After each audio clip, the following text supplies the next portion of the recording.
binabalikan. Nabisi na ang buhay-buhay kahapon. Nag-drop by kami sa nanay ko. And doon kami na pinick up namin yung pamangkin ko. Tana-tana ako, no?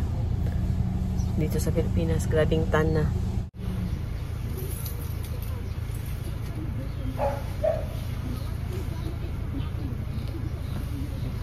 Look like it's good weather today.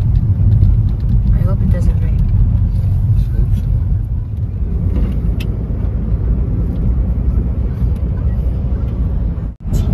Good morning mga titas. Welcome na naman po sa panibagong video. Palagi na lang tayong nasa labas. We're always on the go. Hindi ako makapag-vlog ng maayos doon sa bahay, no? Gusto ko sana mag-vlog ng maayos. Kaso hindi naman kami palagi nasa bahay. Pagising namin, diretso na mag-ready kasi lalabas na. Palagi kami lumalabas. Hindi ako makapag-relax. Ngayon papunta po kami sa bahay ng nanay ko kasi i-pick up namin siya. Because we're going to Capilina. Ano siya, yung miraculous din na Mama Mary.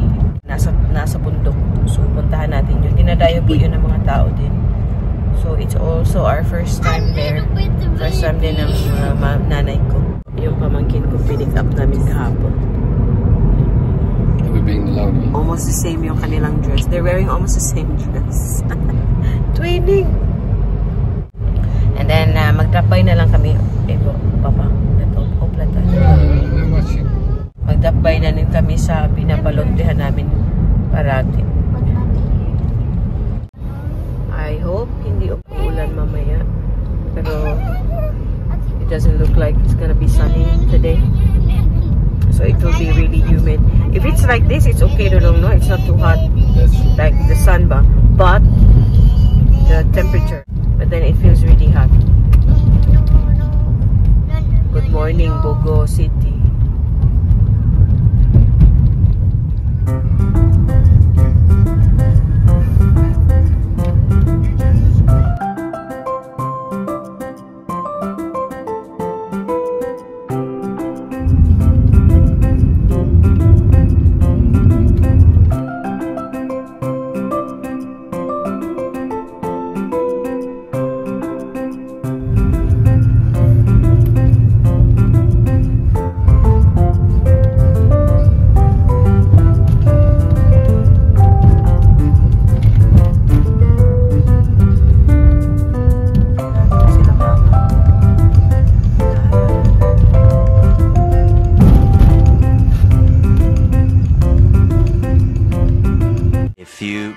Later.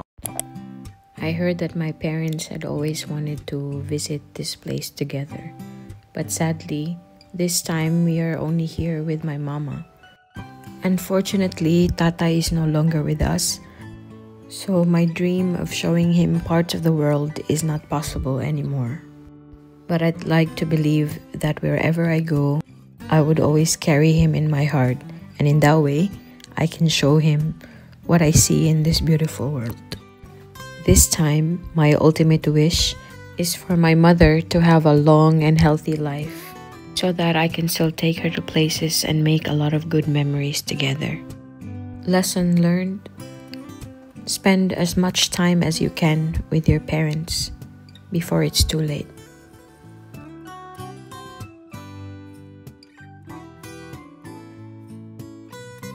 Po kami doon sa Capilina, miraculous doon sa simbahan sa tuktok ng bundok. And then we're at the restaurant now here in Bogo City. Kasama ko po yung mama, kapatid ko, Harriet, syempre si Dodong ko, and also si ano, yung rice natin na serve na. We're having soup at the moment.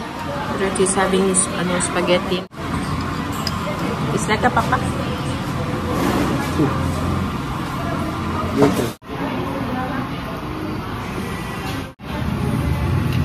Calamari. Walang kamatayang calamaris. Veggies. Where? Oh?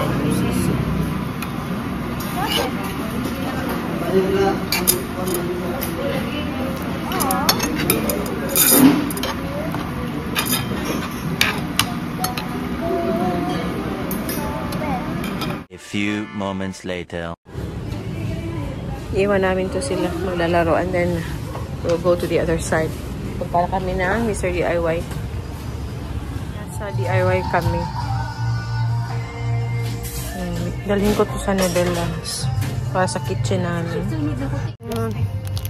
Sa bahay din o ganito. Daming tabo. Magdadala ako ng tabo doon. I will go there.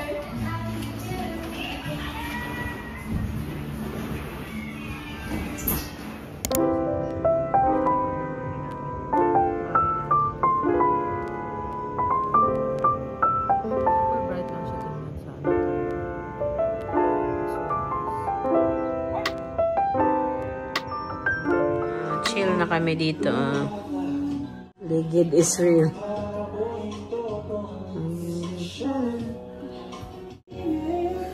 Sabi ko kay Rod, i-practice niya tong kantang to.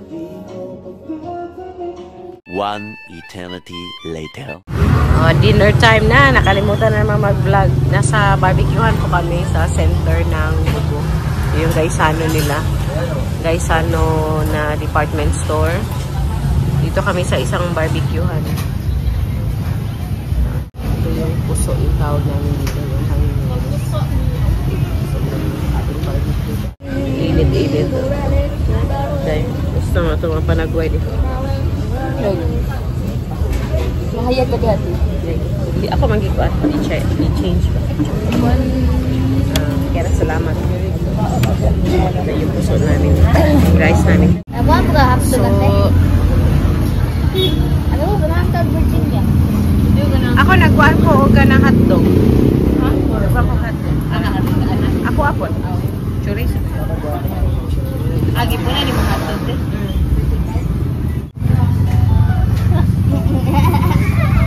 Ayaw, dugo.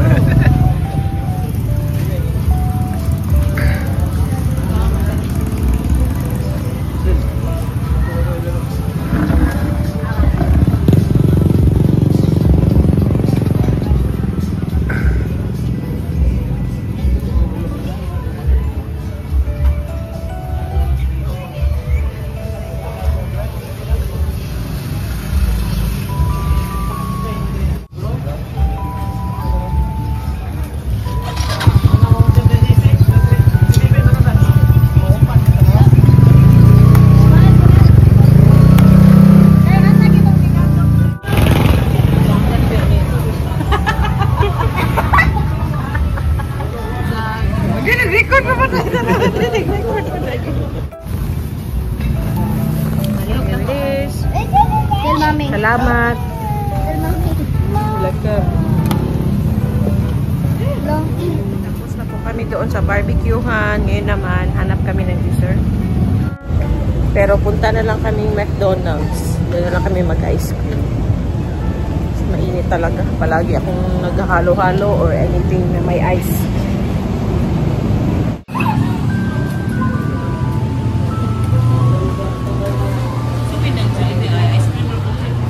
Ayoy, mag-close mo yata sila. Let's go na, dali na. Boom. The next day.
next day. Sige, sige na.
Ano eh, managay mo yung swat ka, doon na ka doon.